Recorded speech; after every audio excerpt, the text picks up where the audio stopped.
Hello, my name's Chris Gorse. I'm here with Professor John Sturges, and we've been looking at some issues of sustainability, and John's recently put together some of the, I suppose, the pertinent points with regard to rare metals, how they're formed and why they are rare, and why sometimes we can think that they're probably in a vast supply, or we've got an unlimited tap on these, and why they're not, and why they may not be the answer to many of the problems that we're looking at. So John, what are rare metals, and why are they so important? Yes, if you look at the periodic table, there's just over 100 elements, 3/4 of which are in fact metals. Of course, we're very familiar with the ones we use a lot of, such as iron.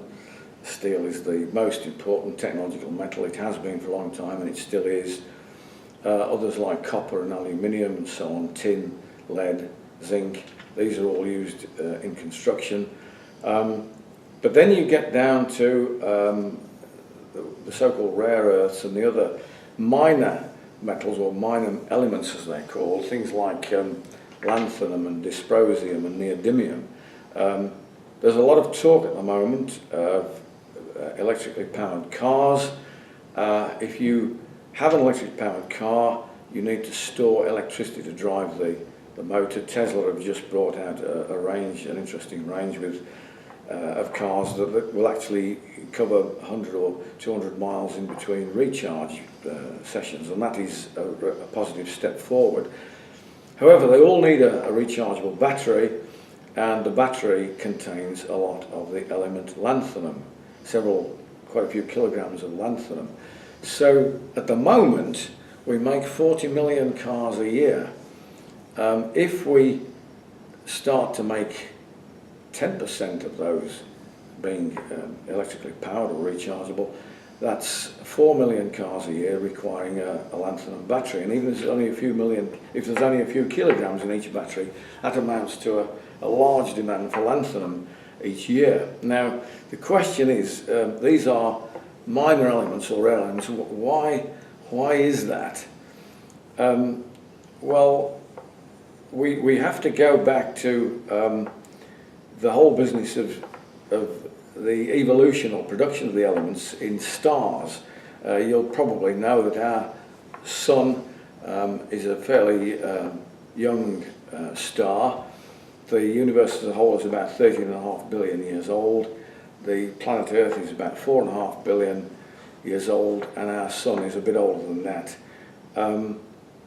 At the moment, our sun produces energy by burning hydrogen. And by burning, I mean that hydrogen nuclei, 4 nuclei, fuse together by thermonuclear fusion to form one atom of helium. Now, one atom of helium weighs a little bit less than 4 hydrogen atoms, and that loss in mass is converted to energy. That's where the energy of the star comes from. We know that eventually, when we've got a significant amount of helium in the sun, helium atoms will begin to fuse together to form carbon atoms. And again, there's a small loss in mass in forming carbon. This provides the thermonuclear energy that the sun radiates out. Now, we know that in the life of stars, this thermonuclear fusion process continues until we start making the element iron, number 26, atomic number 26, atomic weight about 55, 50, something like that. And this is the last nucleus that we can form by fusing lighter nuclei together and producing a surplus of energy. Beyond iron, the atoms become progressively more massive, and we can't fuse them and get energy out. If you want to fuse them, you actually have to put energy in. Now, where do the traces of these elements come from in our planet Earth? Well, when a star reaches the end of its life, depending on its mass and size and so on, it can suffer various fates. It can collapse and form some sort of black hole, or it can, the forces of thermonuclear fusion can overcome the gravitational field and it can explode in a nova, or occasionally it can be a very cataclysmic explosion, a supernova, where unconceivable vast amounts of energy are liberated in the space of a few days. If you see a supernova in the sky, you'll notice a bright light for a few nights in the sky where a supernova occurs.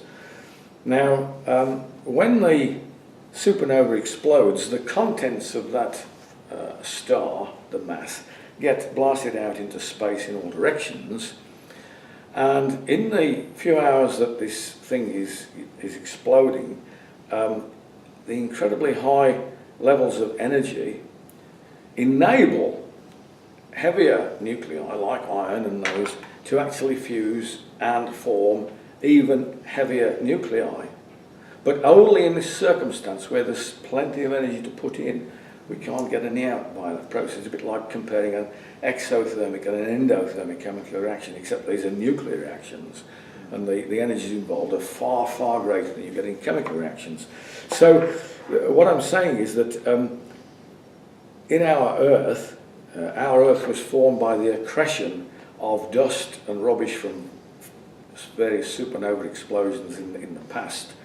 Lumps of rock gradually bump into one another, and as they get bigger and bigger, they form a gravitational field until they can sweep in and suck up all the debris around them and gradually form a large mass which gets bigger and bigger by gravitational accretion. It then gets compressed, the centre gets hot, the centre will melt, and the heavy elements condense into the centre, iron and nickel in the case of the Earth, and that's how the Earth forms. But among those rocks that accreted to form the Earth were traces of these heavy elements from previous stars which had gone supernova and exploded. So our bodies and our world contains not just stuff, the lighter stuff made in stars, but also the leftovers from previous star explosions, stellar explosions, including these very heavy elements. So what I'm saying is the rare metals are rare on planet Earth, and they're also rare throughout the universe because they can only be created in supernova conditions, and not every star ends up as a supernova.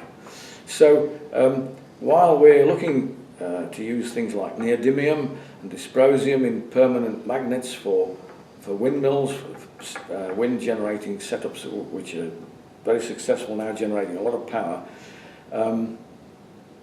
the amount of that stuff on planet Earth is limited, and furthermore it's not uniformly distributed. Certain countries have a lot of it. The Chinese, it happens, have a lot of rare earth elements, but there are other deposits in places like the Congo and Brazil and Kazakhstan and South Africa and various other places, but the locations where these can be found in anything like a reasonable supply are very limited. Now, some of these metals are so rare that the total world production of, as in 2016, is perhaps only 100, 200, 300 tons a year. So they are rare, and if the demand for them increases, then we're going to have difficulty, because unlike normal market rules where if demand for something goes up, then the production facilities expand to meet the demand and the need is met. In the case of these rare earths, you can't just manufacture them, you're limited to what you've got. And if the demand goes up and the price can go up by a factor of 10, it might take 5 or 6 years for industry to develop the infrastructure to supply that increased demand. So they don't obey the normal laws of market economics. They're difficult things to cope with. In some cases, I think lanthanum, there are copious deposits, and apparently recently in Greenland they found quite substantial deposits of some of these rare earth elements, and of course they're not in the communist bloc, they're in the Western world, so it may well be that there are useful deposits there that could be exploited for some of these solutions which meet some of our sustainability problems, but it's a tricky one. That's interesting, John. Thank you for the insight, and it's a topic where if people want to find more information they could access your paper Yeah. and read a bit more on it. Thank you. Thanks. Okay.